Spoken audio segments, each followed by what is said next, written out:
Komisi Independen Pemilihan Aceh menggelar rapat pleno terbuka untuk pengundian nomor urut pasangan calon gubernur dan wakil gubernur Pilkada 2024 dengan pengamanan ketat dari aparat kepolisian. Pasangan Bustami Hamzah dan Fadil Rahmi resmi memperoleh nomor urut 1, sementara Muzakir Manaf atau Mualim bersama Fadlullah mendapatkan nomor urut 2. Ya Pak, tanggapannya sedikit Pak. Satu.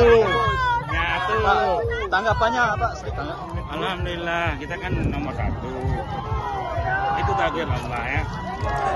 Harapannya yang penting kita berharap pilkada ini berlangsung dengan damai.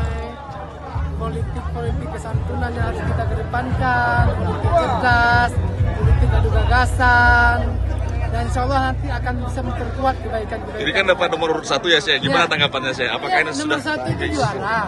Nggak ada juara itu nomor 2 kan. Jadi kita berharap semoga ini bertanda baik bagi kita. Rapat ini berlangsung di Hotel Dupadi Hotel Aceh Besar pada 23 September 2024 dipimpin oleh Ketua KIP Aceh Saiful Bismi. Proses pengundian berjalan lancar dan penuh antusias dari para pendukung dengan pengawalan ketat untuk menjaga ketertiban. Dengan optimisme, Bustami Hamzah menyatakan nomor urut 1 itu juara. Ia berharap nomor urut ini membawa keberuntungan dan pilkada berlangsung damai, penuh politik santun dan adu gagasan.